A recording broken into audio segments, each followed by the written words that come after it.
اعوذ باللہ من الشیطان الرجیم اللعین بسم اللہ الرحمن الرحیم۔ کہانی گھر کے تمام سبسکرائبر ویورز کو کہانی گھر چینل کی طرف سے خوش آمدید۔ السلام علیکم۔ کیا آپ نے کبھی سوچا ہے ایک ایسا جاسوس جو اپنی جان داؤ پر لگا کر پوری قوم کو بچاتا ہے؟ موت کی آندھی کی یہ کہانی آپ کو آخر تک سانس روکنے پر مجبور کر دے گی۔ ایک خطرناک مشن، ایک خفیہ ایجنٹ اور دشمنوں کے نرغے میں قید سچ، یہی ہے موت کی آندھی کی اصل داستان۔ یہ صرف ایک کہانی نہیں، یہ ہے ایک ایسی جاسوسی جنگ جو سرحدوں سے آگے بڑھ گئی۔ آئیے سنتے ہیں موت کی آندھی کا وہ راز جس نے سب کو ہلا دیا۔ جب دشمن طاقتور ہو اور وقت کم تو ایک ہیرو کس طرح اپنی عقل اور بہادری سے تاریخ بدل دیتا ہے، یہی ہے موت کی آندھی کی سنسنی خیز کہانی۔ تو آئیے شروع کرتے ہیں۔ سربنتھال اپنے بنگلے میں موجود نہیں تھا۔ فریدی اور حمید ڈرائنگ روم میں بیٹھ کر اس کا انتظار کرنے لگے۔ سربنتھال کے نوکروں نے انہیں ٹالنا چاہا لیکن وہ اس میں کامیاب نہ ہو سکے۔ حمید کو بھی حیرت ہو رہی تھی کہ آخر فریدی سربنتھال کی عدم موجودگی میں اس کے گھر میں بیٹھ کر کیا کرے گا۔ ڈرائنگ روم عمدہ فرنیچر اور اعلیٰ تصاویر سے مزین تھا۔ ان میں زیادہ تر نامور مصوروں کے شاہکار تھے۔ فرش پر ایران اور کشمیر کے بیش قیمت قالین تھے۔ فریدی یہاں کی ایک ایک چیز کا جائزہ لے رہا تھا۔ رفتاً وہ چونک پڑا۔ حمید ذرا پلٹ کر دیکھنا، کیا پیچھے روشن دان میں بلی ہے؟ فریدی نے کہا۔ حمید مڑ کر دیکھنے لگا اور پھر اسے ہنسی آ گئی۔ کمال کیا آپ نے؟ وہ ہنس کر بولا، کیا آپ کی گردن میں بھی آنکھیں ہیں؟ آپ تو سامنے دیکھ رہے تھے، پھر آپ کو بلی کیسے نظر آ گئی؟ صرف بلی ہی نہیں دکھائی دی بلکہ اس کا خاصا ثبوت مل گیا کہ اس رات سربنتھال اس سے بے خبر نہیں تھا کہ میں اس کا پیچھا کر رہا ہوں۔ میں آپ کا مطلب نہیں سمجھا، حمید نے کہا۔ بھلا بتاؤ تو چھت کے قریب آئینے کیوں لگائے گئے ہیں اور پھر ہر روشن دان کے سامنے ایک آئینہ ہے، اس کا کیا مطلب ہو سکتا ہے؟ حمید نے اب خیال کیا، واقعی ہر روشن دان کے سامنے چھت کے قریب ایک ایک آئینہ نصب تھا۔ ہاں ہے تو بے تکی چیز، بے تکی نہیں کار آمد کہو۔ کیوں؟ اس رات میں نے چھت پر چڑھ کر انہیں روشن دانوں میں سے کسی ایک سے جھانک کر اس کمرے میں دیکھا تھا۔ ظاہر ہے کہ کسی نہ کسی آئینے میں میری صورت ضرور دکھائی دی ہوگی۔ سربنتھال اپنے ساتھی کے ساتھ یہیں موجود تھا، میں نے ان دونوں کو بولتے سنا تھا، ان کی صورتیں نہیں دکھائی دی تھیں۔ آپ کا یہ خیال غلط بھی ہو سکتا ہے، حمید نے کہا۔ ہو سکتا ہے، فریدی نے کہا، لیکن اس کے علاوہ ان آئینوں کا کوئی اور مقصد بھی ہو سکتا ہے۔ حمید نے کوئی جواب نہیں دیا۔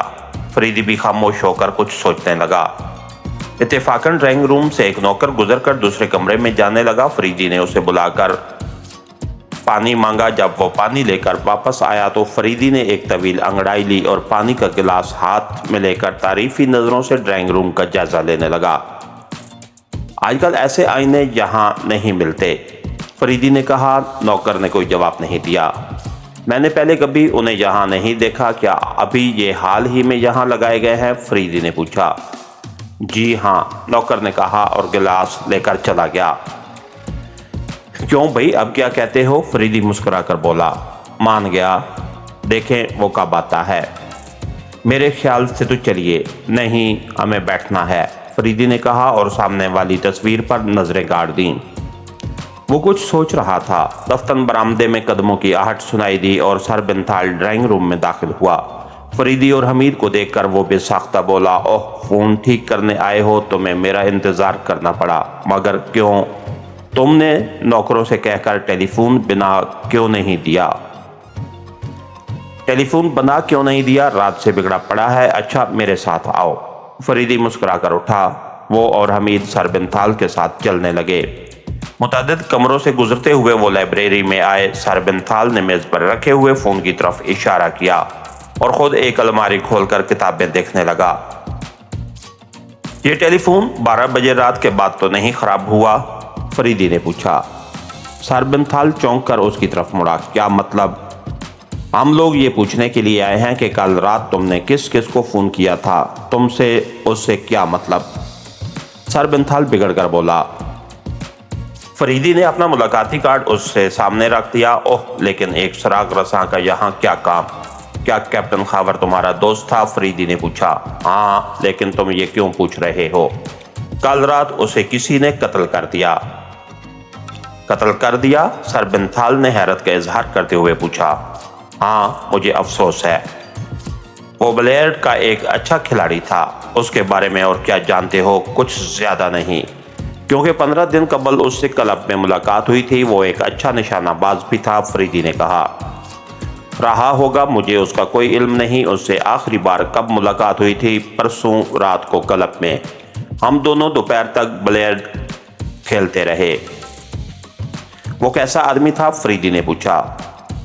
ہندوستانیوں میں ایسے خوبصورت آدمی کم دکھائی دیتے ہیں، سر بنتھال بولا۔ خوب؟ فریدی مسکرا کر حمید کو آنکھ مارتا ہوا بولا۔ اس کی محبوبہ کے متعلق کیا خیال ہے؟ محبوبہ؟ سر بنتھال غرایا۔ تم لوگ آخر چاہتے کیا ہو؟ ہمیں اس کی محبوبہ کی تلاش ہے۔ تو کیا میں اس کی محبوبہ ہوں؟ سر بنتھال گرج کر بولا۔ ہمیں تو یہی اطلاع ملی ہے، حمید بے ساختہ بولا، اور فریدی ہنس پڑا۔ سر بنتھال ٹیلی فون کی طرف بڑھا۔ لیکن ہم نے ابھی اس کی مرمت کہاں کی ہے؟ فریدی نے آہستہ سے کہا، اور سر بنتھال پلٹ پڑا۔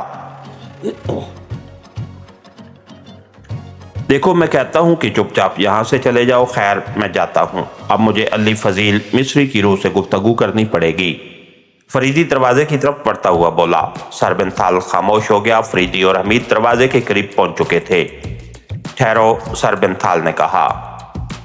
فریدی مڑا۔ سر بنتھال کے چہرے پر غصے کے بجائے گھبراہٹ کے آثار تھے۔ میں تمہارا مطلب نہیں سمجھا، سر بنتھال نے اپنے خشک ہونٹوں پر زبان پھیرتے ہوئے کہا۔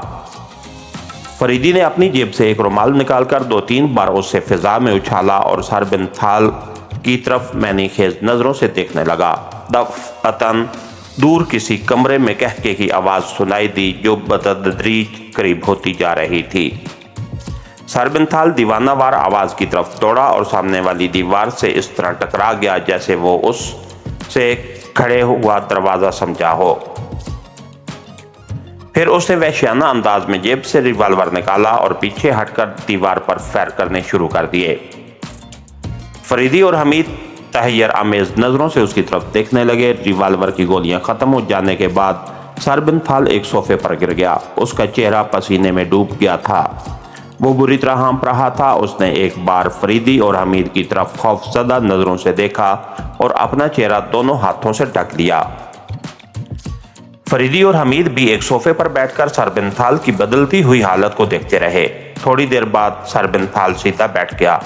اس کے چہرے پر عجیب قسم کی بے بسی کے آثار تھے۔ تم کچھ کہنا چاہتے ہو؟ فریدی بولا۔ سر بنتھال خاموش ہو گیا۔ اس کے چہرے سے ظاہر ہو رہا تھا کہ وہ کسی ذہنی کشمکش میں مبتلا ہے۔ تمہاری اس حرکت کا کیا مطلب تھا؟ میں تمہارے گھر کی تلاشی لینا چاہتا ہوں، فریدی نے کہا۔ کیوں؟ وارنٹ دکھاؤ، سر بنتھال بے چینی سے بولا۔ میں ابھی فون پر اجازت حاصل کیے لیتا ہوں، فریدی نے کہا۔ تم شاید ٹہکا لگانے والے کو تلاش کرو گے، سر بنتھال ہاتھ ملتا ہوا بولا، لیکن بے سود۔ وہ چھلاوا ہے۔ اف میرے خدا، سر بنتھال نے پھر اپنا چہرہ چھپا لیا۔ فریدی نے حمید کو بیٹھے رہنے کا اشارہ کیا اور کمرے سے نکل گیا۔ تھوڑی دیر بعد سر بنتھال نے سر اٹھا کر حمید کی طرف دیکھا۔ تمہارا ساتھی تلاشی لینے گیا ہے، وہ مغموم آواز میں بولا۔ مجھے کوئی اعتراض نہیں، لیکن وہ مجھے اس مصیبت سے نہیں بچا سکتا۔ کیسی مصیبت؟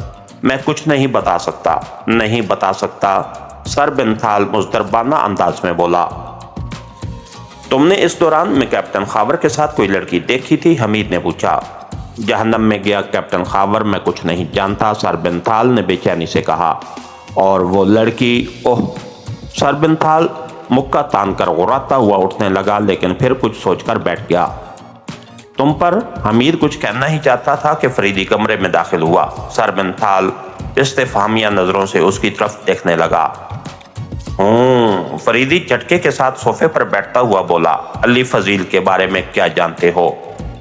میں کچھ نہیں جانتا، سر بنتھال کی آواز پر آ گئی اور وہ خوفزدہ نظروں سے ادھر ادھر دیکھنے لگا۔ بہت اچھے، فریدی مسکرا کر بولا۔ ایکٹنگ اچھی کر لیتے ہو، کیا مطلب؟ سر بنتھال غصے سے بولا۔ میں علی فضیل کے بارے میں کچھ جاننا چاہتا ہوں، فریدی نے کہا۔ کون علی فضیل؟ مصری چراغ رساں، میں اس کے بارے میں کچھ نہیں جانتا۔ تم اس رات جس داڑھی والے کو کلب میں شراب پلا رہے تھے کون تھا؟ اوہ، سر بنتھال چونک کر بولا۔ وہ ٹھیک بتاؤ، پادری جیرالڈ۔ اور تم یہ جانتے تھے کہ وہ سچ مچ پادری جیرالڈ ہے؟ سر بنتھال پھر چونک پڑا۔ وہ حیرت زدہ نظروں سے فریدی کی طرف دیکھ رہا تھا۔ تم یہ کیوں پوچھ رہے ہو؟ سر بنتھال نے پوچھا۔ میں تم سے سوالات کر رہا ہوں، فریدی خشک لہجے میں بولا۔ میرے سوال کا جواب دو۔ ہاں، مجھے شبہ تھا کہ وہ جیرالڈ نہیں ہے، پھر تم اسے اپنے ساتھ لیے کیوں پھرتے رہے؟ محض یہ دیکھنے کے لیے کہ وہ دراصل کون ہے، اور اسی لیے تم اسے ٹی وی کے حوالے کر کے خود وہاں سے چل دیے۔ سر بنتھال پھر چونک پڑا۔ وہ فریدی کو غور سے دیکھ رہا تھا۔ تم سب کچھ جانتے ہو؟ اوہ، سر بنتھال اٹھ کر بے چینی سے ٹہلنے لگا۔ فریدی بغور اس کا جائزہ لیتا رہا۔ ہاں، میں اسے ٹی وی کے حوالے کر کے چلا گیا تھا، سر بنتھال نے اچانک مڑ کر کہا۔ کوئی میرا تعاقب کر رہا تھا۔ کون؟ میں نہیں جانتا۔ سر بنتھال نے کہا۔ ممکن ہے تم ہی رہے ہو۔ پادری جیرالڈ حقیقتاً کون ہے؟ میرا ایک دوست۔ لیکن مجھے حیرت تھی کہ وہ یک بیک یہاں کیسے پہنچ گیا۔ وہ کہاں رہتا ہے؟ سوئز کے علاقے میں۔ اوہ، تو اس کا تعلق بھی مصر ہی سے ہے، حمید بے ساختہ بولا۔ علی فضیل کے لڑکے محمد فضیل کو جانتے ہو؟ فریدی نے پوچھا۔ غلط بکواس، علی فضیل کا کوئی بیٹا نہیں، سر بنتھال چیخ کر بولا۔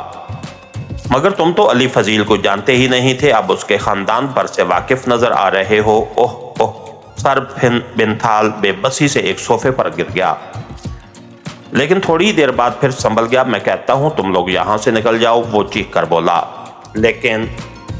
لیکن یہ بات مت بھولو کہ علی فضیل کی لڑکی ایک رومال کے لیے دل کے شام میں قتل کر دی گئی تھی۔ فریدی سر بنتھال کو گھورتا ہوا بولا۔ کر دی گئی ہوگی، سر بنتھال لاپرواہی سے بولا۔ تو تم اسے جانتے تھے؟ ہاں۔ تم نے پولیس کو اس کی اطلاع کیوں نہیں دی؟ میری مرضی۔ تم جانتے ہو کہ یہ جرم ہے؟ ہوگا، میں تمہیں شبے میں گرفتار کر سکتا ہوں۔ کون تم؟ سر بنتھال حقارت آمیز لہجے میں بولا۔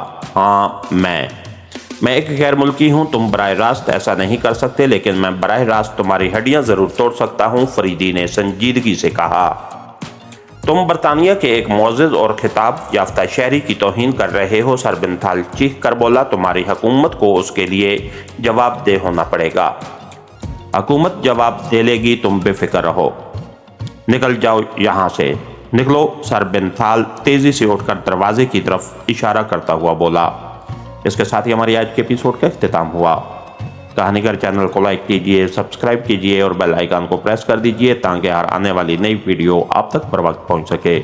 شکریہ۔